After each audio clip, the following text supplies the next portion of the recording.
27ஆம் தேதி நடந்த சம்பவத்துக்கு இவருக்கும் எந்த சம்மந்தமும் இல்லை. இவருக்கு எனக்கும் எந்த கொடுக்கல் வாங்கலும் இல்லை. அது எனக்கு ஏதோ தவறாக நடந்து போச்சு. இன்றைக்கி இந்த விசாரணைக்கு ஆஜரானோம்.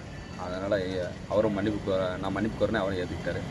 இனிமேல் எங்களுக்குள்ள எந்த இதுவும் கிடையாது.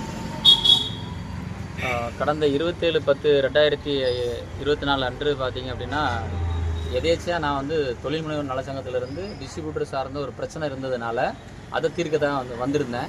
எதேச்சியாக பார்த்தீங்க அப்படின்னா நம்ம பிரகாஷ் சார் பார்த்தீங்க அப்படின்னா வேறு ஏதோ ஒரு கோவத்தில் அவங்க இருந்திருப்பார் போல்.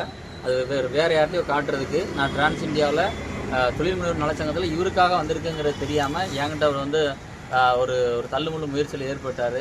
நான் சரி இந்த மாதிரி ஒரு பொதுவெளியில் இந்த மாதிரி வீடியோ எடுத்து தவறுதலாக சித்தரித்து பண்ணியிருக்காரு, ஏன் இப்படி பண்ணாங்க அப்படின்னு சொல்லிட்டு நான் எஸ்பி ஆஃபீஸில் புகார் கொடுத்துருந்தேன்.